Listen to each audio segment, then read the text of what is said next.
Jumpa kembali di MTT Journey Inspiration of Life. Pagi ini saya mau coba sharingkan teman-teman dengan temanya.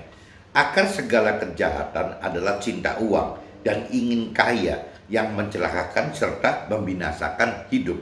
Dari dasar kitab Filipi pasal 3 ayat 1 sampai 21 dan dari kitab 1 Matius pasal 6 ayat 1 sampai 21. Maksud dari tema tersebut teman-teman, akar segala kejahatan adalah cinta uang. Jadi cinta uang itu beda dengan perlu uang, teman. Ya, jadi kalau cinta uang itu jadi apapun juga istilahnya nomor satu uang gitu. Nah itu kan lebih-lebih. Jadi kalau kita perbandingkan dengan apa ya? Kalau cinta uang itu berarti urusan misalnya kita kalau perbandingkan perbandingan antara uh, apa keluarga kita dengan uang. Banyak orang yang kadang-kadang secara tidak sadar lebih memberikan uang daripada keluarga gitu teman-teman. Ya lebih mementingkan uang daripada kesehatan, lebih mementingkan uang daripada segala-galanya gitu. Ya lebih mementingkan uang daripada Tuhan. Itu yang bahaya kan itu teman-teman. Jadi cinta uang itu bisa menyebabkan seperti itu teman-teman. Uang itu bisa akan menjadi berhala gitu. Berhala itu dalam arti kata ya nomor satu adalah uang. Adapun yang lainnya di luar uang adalah priority yang bukan nomor satu. Sampai Tuhan pun bisa dikategorikan bukan sebagai prioritas satu. Ya akhirnya jadi uang itu jadi berhala bagi orang yang berasumsi, beranggapan, memperlakukan uang seperti itu. Nah itu istilahnya cinta uang teman. Beda dengan istilahnya kita butuh uang, kita perlu uang. Ceritanya lain teman. Kalau di dunia banyak orang berkata katakan bahwa di dunia ini jelas karena masih menapak di bumi, di masa menapak di dunia, ya kita butuh uang. Ya benar teman. Kalau memang bicara butuh uang, perlu uang itu benar teman. Cuman banyak orang yang kalau tidak dilandasi dengan pengenalan pengertian akan firman yang benar gitu, ya takutnya itu akhirnya membedakan antara perlu uang dengan cinta uang itu tidak bisa teman. Ya ujung-ujungnya akan tergelincir dalam hal mencintai uang.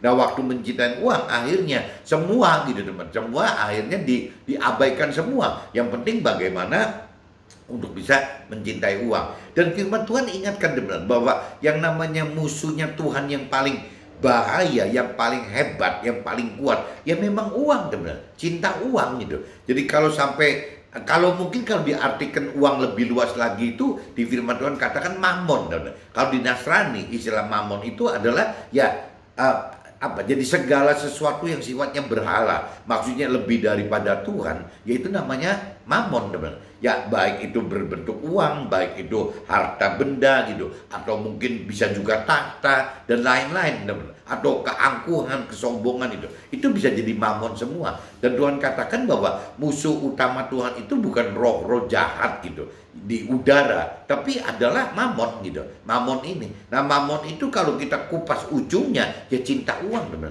Cinta uang itu bahaya sekali teman. Bahkan ada dikatakan di sini juga bukan cuman soal cinta uang tapi ingin kaya. Kalau bicara bagaimana kita menjadi kaya ya tidak apa-apa gitu. Ya apalagi kalau kaya, setelah kaya ya kayanya kita konversikan ke dalam bentuk kebajikan gitu. Ya itu mana firman Tuhan mengharapkan itu teman-teman. Bagaimana kekayaan kita ini bisa jadi fungsi, jadi berguna untuk sesama kita ya dalam hal melakukan kebajikan bagi sesama kita. Itu sangat disarankan, sangat didorong gitu ya untuk kita ini menjadi kaya teman. Harus seperti itu gitu. Nah cuman kembali lagi kalau kita udah bicara cinta uang, ya di sini juga ada dikatakan ingin kaya gitu. Nah kalau sudah ingin kaya ini bahaya teman. Kalau kita udah bicara ingin kaya, tidak beda dengan bahayanya dengan cinta uang gitu. Jadi uang itu perlu, tapi kalau cinta uang itu salah. Ya bahwa kaya itu perlu, tapi kalau ingin kaya itu salah teman. Karena dari cinta uang tadi saya udah jabarkan seperti itu, tapi sebaliknya dari ingin kaya juga sama teman. Keinginan kaya itu yang membuat kita akhirnya ya menghalalkan segala sesuatu teman. Apapun juga kita halalkan, yang penting kita bisa kaya gitu, ingin kaya, kita ingin jadi kaya. Nah akhirnya kacau semua teman ya. Mungkin bagi yang jadi harga diri kita juga kadang-kadang kita jual gitu loh. Ya karena memang kita ingin kaya. Nah, jual harga diri itu kan banyak teman. Ada yang mungkin jual tubuh, ada gitu, ada jual harga diri, ada juga ya segala macam bentuknya karena ingin kaya. Karena cinta uang, akhirnya apapun juga segala perbuatan kita lakukan, teman. Yang penting kita mendapatkan uang itu dengan segala macam cara, dan atau yang penting kita kaya dengan segala macam cara itu. Jadi kembali lagi teman-teman, firman Tuhan katakan bukan berarti Tuhan tidak anggap bahwa kita tidak memerlukan uang gitu. Bukan berarti kita ini tidak memerlukan kaya gitu. Uang dan kaya itu sangat perlu, teman, sangat perlu. Tapi dalam arti kata, yaitu uang uang dalam arti kata yang benar dan kaya dalam arti yang benar, teman. Kalau kita bayangkan, teman, apabila kita ingin menjadi alat Tuhan gitu, kalau kita berbandingkan antara kita istilahnya tidak punya uang atau kita miskin gitu, ya logikanya secara rasio, teman-teman, ya alangkah baiknya kita ya punya uang dan kaya, teman-teman. Kalau menjadi alat Tuhan loh, ya bukan berarti kalau menjadi alat Tuhan itu tidak perlu uang dan tidak perlu kaya gitu. Ya memang ada gitu orang-orang yang ditalentakan khusus oleh Tuhan gitu, yang memang bagaimana memberitakan firman Tuhan itu dengan cara memberikan kesaksian tentang hidupnya dia yang sama sekali tidak terkait dengan uang dan kekayaan. Ada, teman-teman, ada yang seperti itu. Tapi logikanya, teman-teman, apabila kita memang diberi talenta sama Tuhan, bukan seperti dalam kondisi seperti itu gitu, dalam arti kata tidak beruang dan tidak kaya gitu ya, tapi kita diberi talenta oleh Tuhan untuk bisa memiliki uang banyak gitu dan kaya, ya harusnya secara alat, menjadi alat Tuhan, teman, harusnya mempunyai uang dan kaya itu harusnya lebih efektif, teman, karena bisa digunakan untuk ya menjadi alat memberitakan kebenaran firman Tuhan oleh sesama kita ya dalam bentuk macam-macam itu, teman-teman. Jadi activity kita itu, kalau kita bicara kita ada uang dan kita kaya, activity-nya itu kan macam-macam. Ada yang terkait dengan urusan misalnya aktivitas yang terkait dengan tubuh jiwa roh gitu. Ya kalau kita bicara activity yang terkait dengan tubuh gitu. Ya kalau kita bicara terkait dengan tubuh, ya mungkin lebih lari ke sosial, ekonomi gitu. Ya kita bantu seperti itu, teman-teman. Yang berkaitan dengan tubuh. Ya misalnya soal kesehatan, soal sembako, soal misalnya ada misalnya apalagi ya yang terkaitan dengan tubuh kan banyak, teman-teman, yang kita harus lakukan seperti itu.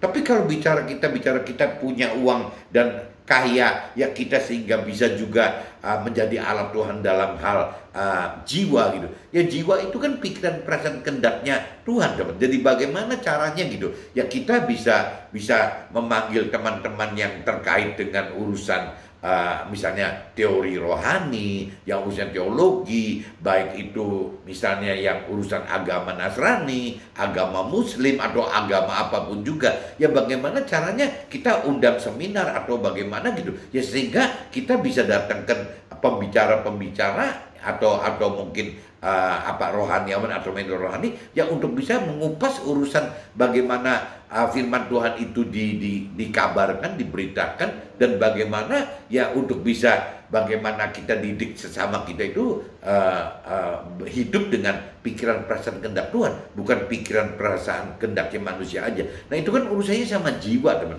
Urusannya kan dengan jiwa. Tapi sebaliknya, teman-teman, kalau kita bicara urusannya dengan roh gitu ya, kalau kita kaya atau kita memiliki uang, kita bisa juga menjadi alat Tuhan dalam hal misalnya terkait dengan urusan roh. Nah urusan roh ini kan bagaimana hidup bersama dengan Tuhan secara nyata, teman-teman. Jadi berarti mungkin bisa aja kita bikin activity misalnya mengundang sesama kita ya sembari misalnya makan-makan pagi atau makan siang, makan malam gitu. Nah sembari kita bersaksi bergantian, teman-teman, yang menceritakan bahwa Tuhan itu ada, Tuhan itu maha kuasa, Tuhan itu baik, Tuhan itu pengen kita benar, Tuhan itu pengen kita tidak mati atau tidak meninggal, tidak binasa hanya di dunia ini saja, tapi Tuhan pengen ya bagaimana untuk bisa masuk ke dalam akhirat yang kekal, untuk dapat damai sejahtera yang kekal, untuk bisa masuk ke dalam surga. Ya itu kan ceritanya rohani, teman-teman. Jadi butuh kesaksian. Bukan cuman rohani itu bagaimana mengajarkan firman Tuhan, teman-teman. Bagaimana mengupas mendalami firman Tuhan, baik itu bentuknya Al-Quran atau Alkitab atau mungkin kitab Nabi Konghucu atau Buddha atau Hindu atau lain-lain gitu. Ya bukan cuma bicara firman. Kalau roh itu udah bicaranya bukan firman, teman-teman. Kalau bicara jiwa, kita bisa masuk ke dalam firman gitu. Ya bagaimana kalau kita jiwa kita tidak tidak didasari dengan perintah peraturan firman Tuhan, khawatirnya jiwa kita jadi akhirnya semena-mena, teman, seenak-enaknya aja gitu. Ya jadi kacau karena tidak punya jalan gitu, tidak punya satu perintah peraturan yang jelas bahwa orang hidup itu harus begini, nggak ada, teman. Nah ini kita butuh firman Tuhan, jiwanya itu butuh firman Tuhan, sehingga waktu firman Tuhan dikenalkan, nah tinggal kita arahkan lagi bagaimana untuk bisa mengerti firman Tuhan, bukan dari pikiran perasaannya manusia, tapi dari pikiran perasaan ya dari Tuhan yang Tuhan inginkan gitu. Nah ini nanti kita jadi gitu. Jadi antara jiwa dengan roh maksud saya beda. Kalau masalah roh itu adalah bagaimana kita bisa memberitakan kepada sesama kita bahwa ya Tuhan itu ada gitu. Ya harus dihidupkan, bahwa roh Tuhan itu harus dihidupkan di dalam roh kita gitu. Nah ini beda dengan firman, teman. Nah ini butuh mengalami, teman-teman. Apabila kita bicara di area roh, tidak mengalami akan Tuhan secara nyata, ini tidak bisa dijabarkan, tidak bisa dijelaskan. Kalau firman Tuhan kan bisa, teman, dicomot dari firman yang ini, ayat yang ini, pasal yang ini, kitab yang ini, masih bisa. Tapi kalau bicara urusan roh, nggak bisa gitu, teman. Roh itu adalah harus benar-benar kita mengalami. Nah untuk bisa mengalami itu ya mesti butuh keberanian gitu, keberanian melakukan firman Tuhan, sehingga kita secara nggak sadar dengan berani melakukan firman Tuhan, karena mampu mengerti firman Tuhan dan karena lebih dalam mengenal firman Tuhan, ya akhirnya kita beriman, teman, punya iman gitu. Nah iman itu adalah percaya, ya percaya apa yang Tuhan perintah peraturan dalam firman-Nya. Ya iman itu adalah mengerti gitu maksud dan tujuan Tuhan untuk ngatur firman-Nya itu, dan juga berani, teman-teman, berani mampu melakukan firman Tuhan. Nah itu butuh iman, teman. Jadi kalau kita bicara terkait dengan urusan rohani, beda sekali dengan jiwa dan tubuh, teman-teman. Kalau tubuh ya jelas kan larinya soal kesehatan ke dokter gitu kan, yang olahraga, yang mesti makan yang sehat, ini itu gitu. Mungkin terkait sekali-kali kita adakan bakti sosial, atau mungkin ya segala macam yang kaitannya dengan tubuh. Tapi kalau bicara jiwa itu lebih larinya ke firman, bagaimana kita mengundang kiai, bagaimana kita mengundang pendeta atau pastor gitu, ya untuk memberikan masukan-masukan tentang teori-teori rohani di dalam firman itu gitu. Itu kaitannya dengan jiwa. Tapi kalau roh, kalau saya lihat beda. Roh itu adalah butuh menjadi alat kesaksian untuk sesama kita, ya bahwa Tuhan itu nyata, Tuhan itu ada, kuasa Tuhan itu nyata, kuasa Tuhan itu ada. Nah ini butuh pengalaman.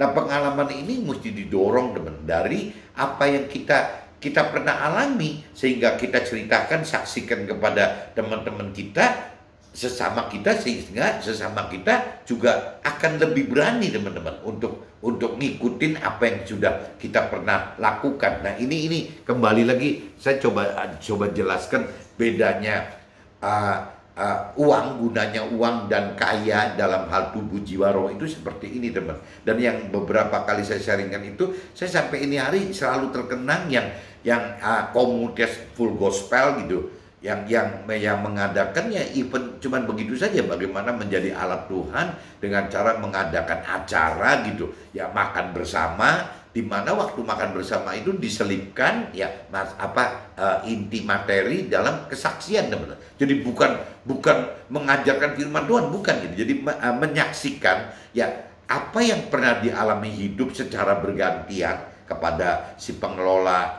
acara atau kepada tamu-tamu yang dipanggil dalam acara itu, bergantian bersaksi, teman-teman. Bersaksi ya bahwa dalam hidupnya itu mengalami Tuhan, hidup pribadinya mengalami Tuhan, dan ya di dalam firman Tuhan yang bahwa mengalami Tuhan seperti ini karena firman-Nya katakan begini. Jadi selalu ngait begitu, teman. Selalu ngait istilahnya apa yang dialami gitu bersama Tuhan, dan selalu terkait dengan dasar firman Tuhan. Nah itu yang dilakukan oleh full gospel itu teman-teman. Dan sampai pagi ini saya itu tergerak, teman-teman, bagaimana untuk mengadakan itu. Lepas nanti saya istilahnya masuk ke dalam full gospel, atau saya bisa juga mendirikan seperti komunitas seperti ini dengan teman-teman, atau bahkan saya pribadi teman-teman sebagai pengusaha, kalau memang saya ada uang dan saya kaya gitu, Tuhan kasih saya berkat uang dan kaya, ya rasanya ya kekayaan itu mesti jadi kebajikan teman-teman, menjadi kebajikan seperti yang Tuhan inginkan gitu. Harusnya di situ, karena firman Tuhan di 1 Timotius pasal 6 11 sampai 21 ya katakan begitu, bahwa yang namanya orang kaya itu berharapnya ya hanya kepada Tuhan gitu, bukan kepada kekayaan itu, dan juga jadikanlah kekayaan itu kebajikan gitu bagi sesama.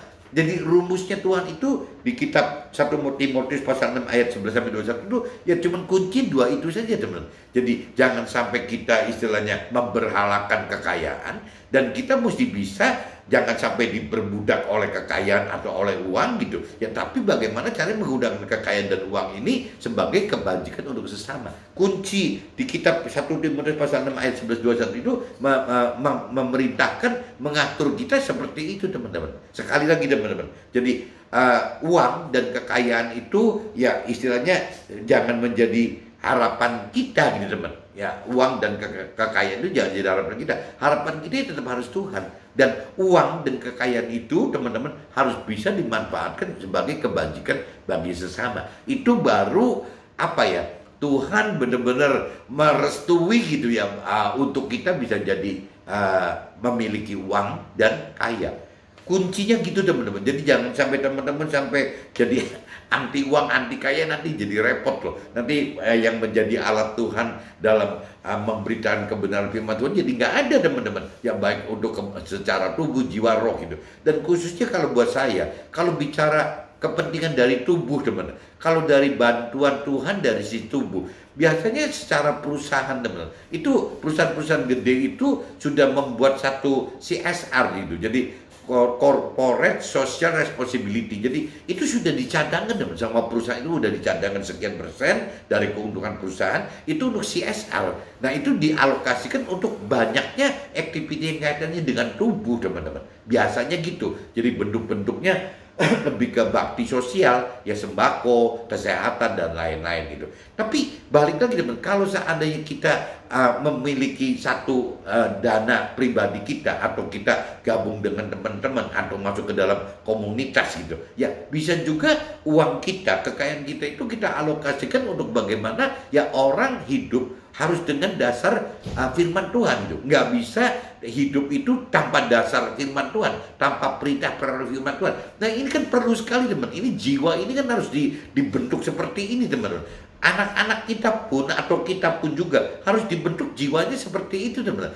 Jiwa itu adalah pikiran, perasaan, dan kehendak kita. Kalau tanpa ada dasar pikiran, perasaan, kehendak Tuhan yang di dalam firman-Nya itu, nah jiwa kita kan jadi liar teman-teman. Gak punya parameter yang benar hidup itu yang harus bagaimana gitu. Jadi kembali lagi ya kita juga butuh ya, kita harus punya uang gitu. Kita harus kaya supaya kita bisa membudgetkan uang dan kekayaan kita itu untuk kebajikan sesama kita dalam bentuk yaitu ya bagaimana memberikan untuk sebuah agama teman-teman, bagaimana teman-teman kita sesama kita itu diajarkan oleh mentor rohani dan rohaniawan yang agama apapun juga ya dalam hal-hal kebenaran, ya bagaimana pikiran, perasaan, kehendak Tuhan itu ya adanya di firman, ya berarti sampaikan jiwa itu teman-teman. Tapi kalau yang tadi saya cerita urusan full gospel gitu, itu saya lebih cenderung dari pengertian saya pribadi, urusannya bukan urusannya tubuh dan jiwa, tapi lebih ke roh gitu. Jadi roh itu yang tadi saya katakan tidak bisa dipelajari secara firman Tuhan, tapi roh itu harus dialami teman. Harus kita mengalami itu. Nah waktu kita mengalami ini, nah ini kita butuh cerita nih teman, butuh bersaksi gitu, bahwa kita mengalami bersama Tuhan di dalam firman yang ini. Nah kita bersaksi, dan ya itu yang acara tadi gitu, ya, acara yang full gospel tadi. Saya sampai hari ini pengen sekali bikin itu karena itu teman, bersaksi gitu, bahwa di dalam hidup kita itu ada Tuhan, bukan tidak ada Tuhan. Kalau kita tidak menghidupkan roh kita teman-teman, kita cuma bicara dari tubuh dan jiwa kita saja. Nanti khawatirnya teman-teman, apa yang Tuhan perintah peraturan, apa yang Tuhan rancang hendak itu, kita tidak bisa hidup dalam posisi itu, teman-teman. Karena kembali lagi ya kaitannya selalu dengan teori-teori saja. Jadi bagaimana kita mengalami hidup itu, firman Tuhan itu hanya sebagai teori saja, sebagai logo saja. Gak bisa kita menikmati firman itu dalam bentuk memang kenyataan realita hidup bareng Tuhan gitu. Kita alami hidup bersama Tuhan. Nah itu namanya rema, teman-teman. Bagaimana firman itu hidup bukan hanya teori, hanya logos, tapi benar-benar hidup beneran gitu. Mengalami bersama Tuhan yang namanya rema. Nah ini saya sebelum bicara masuk ke draft, teman-teman, saya coba bacakan dulu aja landasan kitab Filipi pasal 3 ayat 1 sampai 21 dan kitab 1 Timotius pasal 6 ayat 1 sampai 21 juga, teman-teman. Nah ini saya mulai dari kitab Filipi pasal 3, teman-teman. Judul perikopnya itu kebenaran yang sejati. Judul perikopnya itu menuliskan hal ini lagi kepadamu tidaklah berat bagiku dan memberi kepastian kepadamu. Hati-hatilah terhadap anjing-anjing, hati-hatilah terhadap pekerja-pekerja yang jahat, hati-hatilah terhadap penyunat-penyunat yang palsu. Karena kitalah orang-orang bersunat yang beribadah oleh Roh Allah dan bermegah dalam si firman Tuhan kita gitu, dan tidak menaruh percaya pada hal-hal lahiriah. Jadi parameternya gitu, teman-teman. Kita harus menyembah Tuhan Allah, kita mesti hidup dengan dasarnya firman Tuhan, dan kita tidak bisa hidup dasarnya karena lahiriah, teman-teman. Sekalipun aku juga ada alasan untuk menaruh percaya pada hal-hal lahiriah, jika ada orang yang lain menyangka dapat menaruh percaya pada hal-hal lahiriah, aku lebih lagi. Ya, ini cerita Paulus nih. Saulus sebelum menjadi Paulus, jadi Saulus itu gila-gilaan benar-benar gitu. Disunat pada hari ke-8 dari bangsa Israel, dari suku Benyamin, oleh orang Ibrani asli, tentang pendirian terhadap hukum Taurat. Aku orang Farisi, jadi keras sekali yang namanya Saulus gitu. Tentang kegiatan aku penganiayaan jemaat, tentang kebenaran dalam mentaati hukum Taurat, aku tidak bercacat.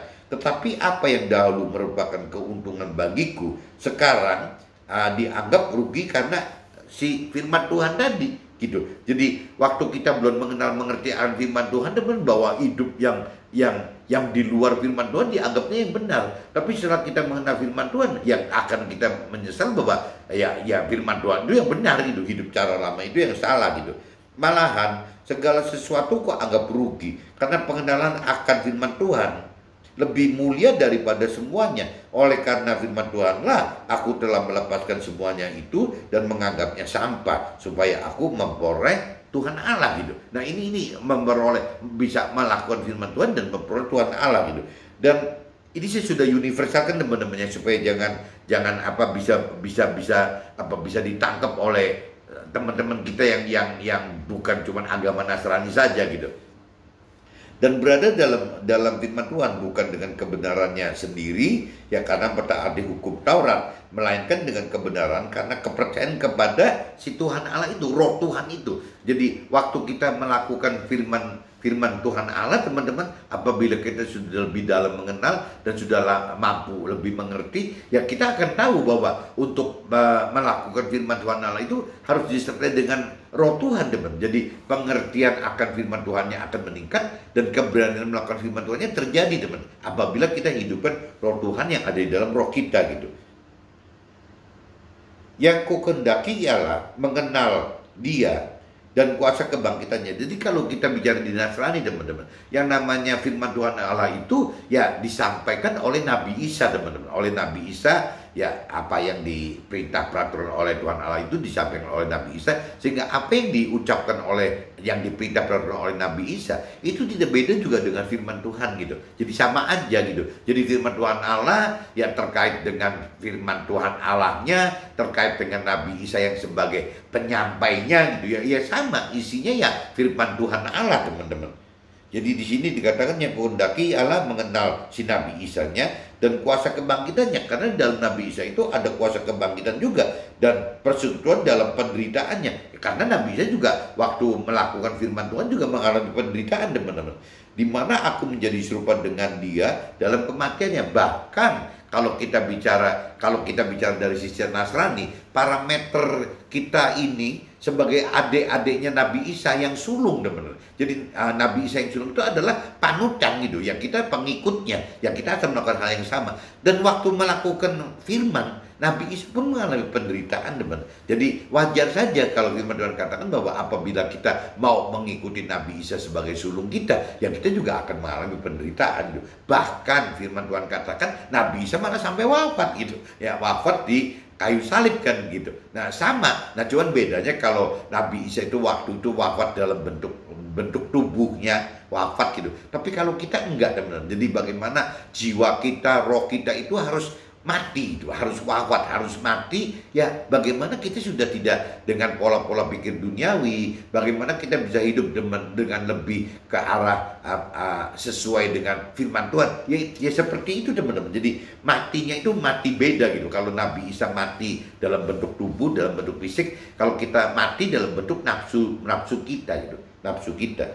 Supaya aku akhirnya beroleh kebangkitan dan roh mati. Bukan seolah-olah aku telah memperoleh hal ini atau telah sempurna, melainkan aku mengejarnya. Kalau aku dapat juga menangkapnya, karena aku pun telah ditangkap oleh si firman Tuhan tadi gitu. Jadi bagaimana caranya kalau kita udah tergerak dalam arti kecil akan mengerti firman Tuhan, ya itu tanda-tandanya, teman-teman. Ya tanda-tandanya kita ditangkap oleh Tuhan Allah gitu. Saudara-saudara, aku sendiri tidak menganggap bahwa aku telah menangkapnya, tetapi ini yang kulakukan. Aku melupakan apa yang telah di belakangku dan mengarahkan diri kepada apa yang di hadapanku. Jadi kalau kita udah bicara ditangkap oleh Tuhan, dalam arti kata kita sudah mau mencari Tuhan, mau mencari firman Tuhan, mau mengenal lebih dalam, mengenal, mampu mengerti dan mampu mengerti sampai melakukan firman Tuhan, yaitu berarti ya kita sudah tidak perlu ingat-ingat dulu kita bagaimana, teman-teman. Yang penting sekarang apa yang kita lakukan ya sesuai dengan perintah dan peraturan firman Tuhan tadi gitu. Dan berlari-lari kepada tujuan untuk memperoleh hadiah, yaitu panggilan sorgawi dari Allah di dalam firman Tuhan tadi gitu. Jadi itu hidup kita yang baru itu ya bagaimana kita hidup untuk berlari-lari, berlomba untuk berani melakukan firman Tuhan. Untuk bisa melakukan firman Tuhan kita harus mampu mengerti firman Tuhan. Untuk mampu mengerti firman Tuhan kita harus menghidupkan roh Tuhan. Ya untuk bisa mampukan mengerti dan menghidupkan roh Tuhan kita butuh mengenal firman Tuhan dan Tuhan gitu. Nah ini urutannya gitu, teman. Nah untuk sampai mau mengenal ya kita harus punya kemauan. Nah kemauan ini yang tidak bisa Tuhan paksa, teman. Kalau sudah bicara di luar kemauan, Tuhan bisa paksakan ya bahwa untuk bisa mengerti dikasih roh Tuhan, untuk bisa mampu melakukan dikasih roh Tuhan gitu. Tuhan bisa begitu. Tapi kalau untuk mau gitu mencari dan mengenal firman Tuhan itu Tuhan tidak bisa paksakan. Itu kedaulatannya Tuhan dan kedaulatan yang Tuhan beri untuk kita. Ya jadi ya free will gitu ya. Ya kita mau atau tidak terserah kita. Tuhan nggak mau maksa. Kan Tuhan punya kedaulatan, Tuhan punya pride gitu. Yang tidak bisa dipaksakan. Orang itu harus mengasihi Tuhan, percaya Tuhan, taat Tuhan, nggak bisa. Itu urusan manusia yang diberikan free will karena kedaulatan dari Tuhan itu. Ya, ini kuncinya gitu, teman-teman. Karena itu marilah kita yang sempurna berpikir demikian. Dan jikalau lain pikiranmu tentang salah satu hal itu akan dinyatakan Allah juga kepada kita. Tetapi baiklah, tingkat pengertian yang telah kita capai kita lanjutkan menurut jalan yang telah kita tempuh. Jadi ya itu, kita butuh pengenalan pengertian itu bertahap, teman. Makin ya itu yang ada cerita, kalau mentor rohani lain katakan ada bayi rohani, ada cerita anak-anak rohani, ada remaja rohani, ada dewasa rohani. Nah ini butuh step gitu ya, butuh step yang kita harus tempuh. Ini saya sudah bacakan di kitab Filipi pasal 3, teman-teman, ayat 1, teman-teman, sampai ke 16. Oh ini masih ada yang lain. Nasihat-nasihat kepada jemaat gitu. Saudara-saudara, ikutilah teladanku dan perhatikanlah mereka yang hidup sama seperti kami yang menjadi teladanmu. Karena seperti telah kerap kali kukatakan kepadamu dan yang kunyatakan pula sekarang sambil menangis, banyak orang hidup sebagai malah perlawanan dari firman Tuhan tadi, teman-teman. Bertentangan itu dengan apa yang di firman perintah peraturkan. Kesudahan mereka ialah kebinasaan. Tuhan mereka ialah perut mereka, dan kemuliaan mereka ialah aib mereka. Pikiran mereka semata-mata tertuju kepada perkara duniawi. Nah ini bahaya sekali, teman. Orang dunia itu, orang yang berkeyakinan, maksudnya beragama tapi kurang benar dalam bertuhan gitu. Ya ini kalau kita bicara Filipi pasal 3 ayat 19, teman-teman. Ini bahaya sekali, teman-teman. Karena kesudahan mereka ialah kebinasaan. Tuhan mereka ialah perut mereka, ya jadi apa segala macam itu diukur dari perut gitu. Ya, kemuliaan mereka ialah aib mereka, pikiran mereka semata-mata tertuju kepada perkara duniawi saja. Karena kewargaan kita adalah di dalam sorga, dan dari situ juga ya si firman Tuhan itu adalah sebagai juru selamat kita gitu, yang akan mengubah tubuh kita yang hina ini sehingga serupa dengan tubuhnya Nabi Isa yang mulia itu, menurut kuasanya Nabi Isa yang dapat menaklukkan segala sesuatu kepada dirinya sendiri dan dirinya Nabi Isa sendiri gitu. Ini saya sudah baca Filipi 3 ayat 1 sampai 21. Nah sekarang saya langsung masuk aja teman-teman, sebelum ke drop itu saya masuk langsung ke kitab 1 Timotius teman-teman. Kitab 1 Timotius pasal 6 ayat 1 sampai 21 juga teman-teman. Saya coba baca universal dan cepat gitu. Semua orang yang menanggung beban perbudakan hendaknya menganggap Tuhan mereka layak mendapat segala penghormatan, agar nama Allah dan ajaran kita jangan dihujat orang. Jika Tuhan mereka seorang percaya, janganlah ia kurang disegani karena bersaudara dalam si Nabi Isa dan juga dalam hal melakukan firman Tuhannya teman-teman. Melainkan hendaklah ia dilayani mereka dengan lebih baik lagi, karena Tuhan yang menerima berkat pelayanan mereka ialah saudara yang percaya dan yang kekasih. Nah ini perikopnya teman-teman, ayat 2b-nya mengenai penyakit bersilat kata dan mengenai cinta uang gitu. Nah ini mulai disinggung di cinta uang, ingin kaya gitu. Ajarkanlah dan ajarkanlah semuanya itu. Jika seorang mengajarkan ajaran lain dan tidak menurut perkataan sehat, yakni perkataan Tuhan kita di dalam firman Tuhannya, dan tidak menurut ajaran yang sesuai dengan ibadah kita, ia adalah seorang yang berlagak tahu, padahal tidak tahu apa-apa. Penyakitnya telah mencari-cari soal dan bersilat kata yang menyebabkan dengki, cedera, fitnah, dan curiga. Jadi kalau maksudnya firman Tuhan teman-teman, apapun juga dalihnya, apapun alasannya, apapun cara ngomongnya gitu, ya apabila tidak dengan dasar firman Tuhan, ya itu namanya bohong gitu kan. Itu ngawur gitu, yang apa sih disebutnya ya, hal-hal yang bersilat lidah yang malah bisa jadi ribut teman-teman, bisa menimbulkan dengki, cedera, fitnah, dan curiga gitu. Percekcokan antara orang yang tidak lagi berpikiran sehat dan yang kehilangan kebenaran, yang mengira ibadah itu adalah suatu sumber keuntungan. Yang lebih konyol lagi teman-teman, apabila ada orang atau mentor rohani beranggapan bahwa ya di dalam hal urusan ibadah itu malah pengen punya cita-cita menjadi kaya gara-gara menjadi misalnya mentor rohani atau rohani. Ini kan kacau sekali teman-teman. Ya beribadah itu kan bukan begitu teman-teman. Memang ibadah itu kalau disertai rasa cukup memberi keuntungan besar, sebab kita tidak membawa sesuatu apa ke dalam dunia, dan kita pun tidak dapat membawa apa-apa keluar. Ya asal ada makanan dan pakaian cukuplah. Prinsipnya beribadah itu ini loh teman-teman. Jadi bukan pengen ini itu, tapi memang prinsip beribadah itu ya kita harus bisa hidup bahwa ya kita datang waktu lahir tidak bawa apa-apa, waktu kita meninggal juga tidak bawa apa-apa. Yang paling kelihatan sekali teman, tidak bawa apa-apa itu ya kalau dengan prosesi pemakamannya orang Muslim teman, benar-benar cuma dibalut pakai kain kafan loh. Terus bagaimana? Tapi kalau yang agama lain mungkin masih ada peti matinya gitu kan, masih ada, apalagi kalau yang masih tradisi adat istiadat zaman dulu gitu, peti mati kan gede banget gitu lah, gedenya itu jadi akhirnya diselipin ini, selipin itu, segala macam diselipin semua gitu. Yang bahkan banyak sekali orang-orang yang waktu meninggalnya tidak ikut Tuhan Allah, tapi waktu meninggalnya buru-buru sama saudaranya atau sama anaknya gitu ya, atau sama bapaknya langsung diformalitaskan beragama, langsung dikasih kitab suci lah, ini itu gitu. Jadi itu karena punya peti jadi bisa nyelipan begitu teman. Tapi kalau bagi proses yang di Muslim nggak bisa diselipin loh, akan lebih berasa gitu kalau di Muslim. Kalau di agama lain yang mesti sadar gitu bahwa itu apa gunanya gitu. Kalau sudah orang meninggal dunia diselip-selip itu nggak ada gunanya gitu. Ya itu sudah bukan bicara tubuh jiwa roh lagi, itu sudah rohnya tidak ada gitu. Ya cuman jasad yang meninggal saja, jiwa pun juga akan tertarik ke dalam roh kalau memang sudah masuk ke dalam akhirat nanti teman. Bahkan tubuhnya pun akan berganti menjadi tubuh yang baru teman-teman, apabila bisa masuk ke dalam ke dalam kategori akhirat gitu. Tetapi mereka ingin kaya. Nah ini saya mulai baca nih ya. Sebab tidak bawa sesuatu apa ke dalam dunia dan kita pun tidak dapat membawa apa-apa keluar. Asal ada makan dan pakaian cukuplah. Dasarnya hidup itu benarnya ini teman-teman. Tapi dalam prakteknya sudah menyimpang jauh sekali gitu. Kita sudah tidak bisa berpatokan dengan asalkan ada makan dan pakaian cukuplah. Rasanya sudah tidak mampu teman-teman. Tetapi mereka yang ingin kaya terjatuh ke dalam percobaan, ke dalam jerat, dan ke dalam berbagai-bagai nafsu yang hampa dan yang mencelakakan, yang menenggelamkan manusia ke dalam reruntuhan dan kebinasan. Nah ini di ayat 9 dan mencamkan. Tetapi mereka yang ingin kaya, jadi bukan berarti tidak boleh kaya teman, boleh-boleh kaya boleh-boleh aja gitu. Tapi jangan ingin kaya gitu. Nah apabila ingin kaya teman-teman, itu bahaya teman-teman. Jadi apa saja nanti dihalalkan, ya apa saja diperbuat, yang penting kaya gitu.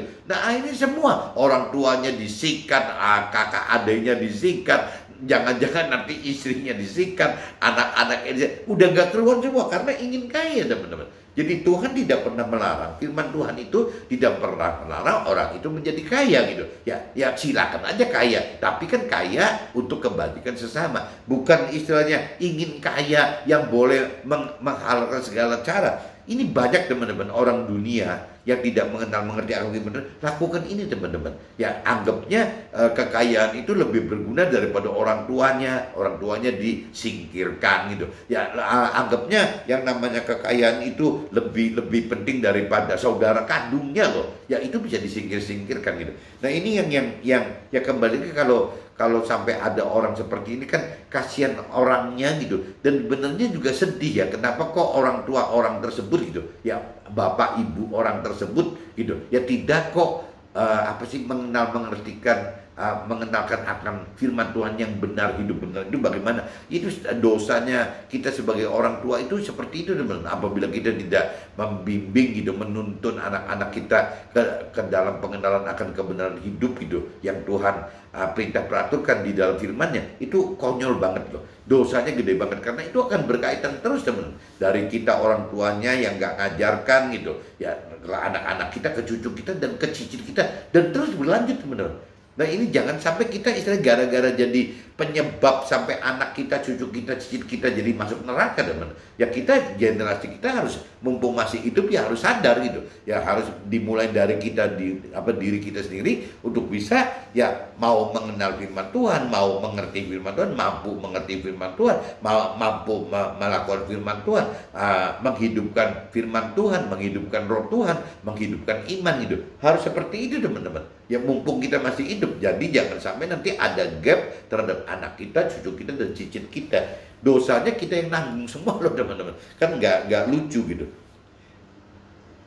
Nah ini di sini dikatakan ya, tadi dikatakan kalau yang ingin kaya begitu, karena akar segala kejahatan ialah cinta uang. Nah ini kaitannya nih teman. Kalau kita bicara di kitab 1 Timotius pasal 6 ayat 9 itu bicara ingin kaya, jangan sampai kita ingin kaya. Tapi bukan berarti tidak boleh kaya, ya boleh kaya, tapi kaya yang benar gitu. Nah di sini di ayat 10 dicantumin lagi, ya jangan sampai ingin kaya dan jangan sampai karena cinta uang gitu. Ini lebih gawat lagi nih. Udah ingin kaya salah, cinta uang makin salah lagi. Karena akar segala kejahatan ialah cinta uang. Sebab oleh memburu uanglah beberapa orang telah menyimpang dari iman dan menyiksa dirinya dengan berbagai-bagai duka. Itu cinta uang seperti itu. Jadi teman-teman coba camkan pagi ini, ya jangan ingin kaya dan jangan cinta uang gitu. Tapi bukan berarti Tuhan melarang kita kaya, atau bukan berarti Tuhan melarang kita tidak memiliki uang. Ya kalau kita memiliki uang dan kaya untuk kebajikan sesama kita, ya kenapa tidak teman-teman? Ya Tuhan pengen banget kita difungsi seperti itu. Sehingga banyak sekali yang kita bisa lakukan. Baik urusannya yang tadi dikatakan misalnya CSR perusahaan untuk kebutuhan tubuh. Ya mungkin dari dividen kita diambil untuk kepentingan urusan mengisi jiwa orang-orang yang masih kosong gitu dengan firman Tuhan gitu. Bisa juga bagaimana untuk bisa membangkitkan roh gitu ya, rohnya sesama kita, dalam arti kata bagaimana benar-benar berani gitu mengalami ya firman Tuhan, melakukan firman Tuhan, dalam arti kata mengalami firman Tuhan, melakukan firman Tuhan itu. Ya kalau tanpa ada keberanian, tanpa ada mengenal roh gitu, ya rasanya susah loh teman-teman, nggak bisa. Jadi ya tetap dari sisi tubuh jiwa roh itu, ya kalau kita kaya dan punya uang, ya bisa jadi alat Tuhan untuk bisa menghidupkan ya itu tadi gitu, tubuh jiwa roh tadi, unsur yang terkait dengan yang Tuhan kita peraturkan gitu. Nah ini di perikopnya 11 ayat 11 sampai 21, perikopnya pesan penutup teman-teman. Tetapi engkau hai manusia Allah, jauhilah semuanya itu. Kejarlah keadilan, ibadah, kesetiaan, kasih, kesabaran, kelembutan. Bertandinglah dalam pertandingan iman yang benar, dan rebutlah hidup yang kekal. Untuk itulah engkau telah dipanggil dan telah engkau ikrarkan ikrar yang benar di depan banyak saksi. Di hadapan Allah yang memberikan hidup kepada segala sesuatu, dan di hadapan firman Tuhan yang telah mengikrarkan ikrar yang benar itu di muka Pontius Pilatus, kuserukan kepadamu, turutilah perintah ini dengan tidak bercacat dan tidak bercela hingga pada saat Tuhan menyatakan dirinya gitu, yaitu pada saat akan ditentukan oleh penguasa yang satu-satunya dan penuh bahagia, raja di atas segala raja dan tuan di atas segala tuan. Dialah satu-satunya yang tidak takluk kepada maut, yang bersemayam dalam terang yang tak terhampiri, seorang pun tak pernah melihat dia, memang manusia tidak dapat melihat dia, baginya lah hormat dan kuasa yang kekal. Amin gitu. Peringatkanlah kepada orang-orang kaya di dunia ini agar mereka jangan tinggi hati dan jangan berharap pada sesuatu yang tak tentu seperti kekayaan, melainkan pada Allah yang dalam kekayaannya memberikan kepada kita segala sesuatu untuk dinikmati. Peringatkanlah agar mereka itu berbuat baik, menjadi kaya dalam kebajikan, suka memberi dan membagi, dan dengan demikian mengumpulkan suatu harta sebagai dasar baik bagi dirinya di waktu akan datang untuk mencapai hidup yang sebenarnya. Hai Timotius, peliharalah apa yang telah dipercayakan kepadamu, hindarilah omongan yang kosong dan yang tidak suci dan pertentangan-pertentangan yang berasal dari apa yang disebut pengetahuan. Ya, karena ada beberapa orang yang mengajarkannya dan dengan demikian telah menyimpang dari iman. Kasih karunia menyertai kamu. Ini saya sudah selesai bacakan 1 Timotius pasal 6 ayat 1 sampai 21 teman-teman. Nah sekarang saya coba masuk ke dalam draft aja teman-teman. Filipi pasal 3 ayat 1 sampai 11. Kebenaran yang sejati dalam hidup kita adalah bukan kebenaran hanya firman Tuhan yang dari pikiran dan perasaan serta kehendak jiwa kita, dalam arti kata logos gitu, melainkan kebenaran dari firman Tuhan oleh karena iman percaya kita, oleh karena pengenalan dan pengertian serta ketaatan kita melakukan firman Tuhan. Nah itu namanya rema teman. Jadi beda sekali teman. Firmannya boleh sama gitu, kitabnya boleh sama, pasalnya boleh sama, ayatnya boleh sama. Tapi kalau kita bicara, kita mentelaah firman tersebut dengan pikiran, perasaan, kehendak kita, itu timbulnya jadi logos teman-teman. Bahkan kalau kita undang mentor rohani kita, rohaniawan kita bertiga bersharing ria gitu, ya tetap aja akan jadi logos teman-teman. Jadi apabila kita ingin firman kita hidup, ya itu harus dengan iman, ya harus bisa dengan menghidupkan roh Tuhan. Waktu kita menghidupkan roh Tuhan di dalam kita, nah pengertian itu berubah, mampu pengertian berubah. Nah biasanya orang Nasrani katakan itu rema gitu, bukan logos lagi. Kalau logos itu adalah firman yang tertulis, yang sifatnya lebih ke hukum, ke teori, dia seperti itu. Tapi kalau bicara itu logos sebenarnya. Tapi kalau bicara rema itu tidak. Firman yang sama bisa berubah pengertiannya oleh karena pikiran, perasaan, kehendak Tuhan gitu. Ya karena ada roh Tuhan di dalam pengertian firman Tuhan sebut. Nah, firman Tuhan yang sama dengan adanya roh yang dari Tuhan yang beri roh yang dari Tuhan memberi pengertian, ini berubah teman. Bukan istilahnya di Nasrani itu bukan menjadi logos tapi menjadi rema. Jadi firmannya hidup teman-teman. Firmannya hidup sesuai dengan pikiran, perasaan, kehendaknya Tuhan yang disalurkan kepada kita. Bukan cuma berhenti dari pikiran, perasaan, kehendak kita saja gitu. Ini tidak, itu namanya rema teman-teman. Filipi pasal 3 ayat 12 sampai 16. Kebenaran yang dari Tuhan harus kita kejar dengan melupakan kebenaran yang lama dan berlari kepada kebenaran yang baru, yaitu panggilan surgawi yang dari Tuhan, agar kita serupa dengan firman dan sempurna seperti yang Tuhan rancang dan kehendaki. Jadi kembali lagi teman-teman, kalau kita bicara kita ini harus berani gitu, meninggalkan kebenaran-kebenaran yang dulu kita miliki tidak dengan dasar firman Tuhan gitu. Nah, kebenaran itu bisa ditinggal tidak gitu. Ya kita jangan ributin lagi. Yang kita cari itu adalah kebenaran yang baru, kebenaran yang dasarnya dari firman Tuhan gitu. Yang bersama Roh Tuhan kita uber itu gitu. Kita kejar lari untuk itu, untuk mendapatkan yang tadi dikatakan gitu. Ya, meskipun kita tahu bahwa apabila kita bicara hidup kita berubah dari cara lama, manusia lama kita menjadi manusia baru, sasaran hidup kita itu berubah teman. Bukan istilahnya targetnya sukses duniawi, bahagia duniawi yang meskipun semu gitu, ya mengumbar nafsu duniawi demi keangkuhan, demi kesombongan. Bukan itu teman-teman. Ya setelah kita mengerti akan firman Tuhan, kita akan berubah. Target kita itu adalah bagaimana untuk bisa masuk ke dalam target keselamatan hidup di akhirat, bagaimana mendapatkan damai sejahtera di akhirat, bagaimana bisa masuk surga. Ya kayak begitu, jadi berubah sekali teman-teman. Yang tadinya target duniawi sekarang sudah berubah menjadi target surgawi, target rohani gitu. Filipi pasal 3 ayat 17-21. Banyak orang dunia atau berkeyakinan ya kesudahan hidup mereka ialah kebinasaan, karena Tuhan mereka ialah perut mereka dan pikiran mereka hanya tertuju kepada perkara-perkara duniawi. Nah ini yang disebut kebinasaan itu kan apabila dari sisi rohani, dari sisi firman Tuhan, kebinasaan itu adalah meninggal, teman-teman, masuk ke dalam neraka gitu. Ya itu namanya kebinasaan kekal itu. Nah kenapa sih bisa masuk ke dalam neraka gitu? Ya karena tidak melakukan firman Tuhan, teman. Kenapa tidak melakukan firman Tuhan? Karena tidak mengerti, tidak mampu mengerti akan firman Tuhan, tidak menghidupkan Roh Tuhan, sehingga tidak mampu mengerti dan tidak mampu melakukan firman Tuhan. Tapi kalau bicara untuk sebelum mengerti kan harus mengenal juga, teman. Apabila tidak mengenal juga tidak bisa mengerti gitu. Nah untuk mengenal itu kembali lagi harus mau dulu gitu.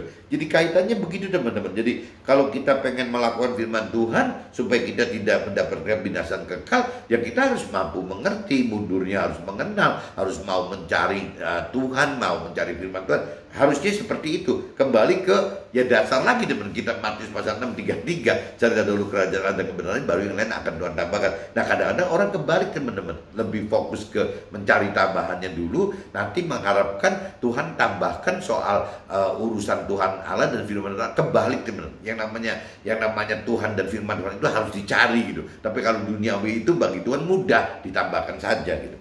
1 Timotius pasal 6 ayat 1-8, kebenaran hidup yang disertai rasa cukup memberi keuntungan besar, sebab kita lahir dan mati tidak akan membawa apa-apa, asal ada makanan dan pakaian cukuplah. Nah ini pengertian ini sangat perlu sekali teman-teman. Kita harus sadar bahwa yang namanya waktu kita lahir itu tidak bawa apa-apa teman. Dan kalau kita melihat orang meninggal juga tidak bawa apa-apa gitu. Jadi apa yang benar-benar dikuasai di dunia itu akhirnya hilang semua teman-teman. Ya fana, benar-benar firman katakan begitu gitu. Nah kita harus sadar itu bahwa kita datang itu ya tidak bawa apa-apa dan meninggal pun tidak bawa apa-apa. Berarti selama hidup kita ini harusnya loh gitu. Ya asal ada makanan dan pakaian cukup. Meskipun prakteknya tidak mudah teman, karena nafsu-nafsu daging kita dan pengertian akan firman Tuhannya kita terlalu cetek, terlalu rendah gitu. 1 Timotius pasal 6 ayat 9-10. Tetapi mereka yang ingin kaya terjatuh ke dalam percobaan, ke dalam jerat dan ke dalam berbagai-bagai nafsu yang hampa dan yang mencelakakan, yang menenggelamkan manusia ke dalam keruntuhan dan kebinasaan. Ya karena akar segala kejahatan adalah cinta uang. Sebab oleh memburu uanglah beberapa orang telah menyimpang dari iman dan menyiksa dirinya dengan berbagai-bagai duka. Nah ini tadi udah jelaskan teman-teman. Jadi teman-teman itu jangan ingin kaya teman, tapi kaya boleh gitu loh. Tapi jangan ingin kaya. Ya teman-teman itu harus punya uang yang banyak. Itu harus gitu. Ya berusaha untuk bisa memiliki uang yang banyak, tapi jangan istilah cinta uang gitu. Nah kalau sampai ingin kaya dan cinta uang, dampaknya bahaya sekali teman-teman. Itu akan resiko sekali gitu.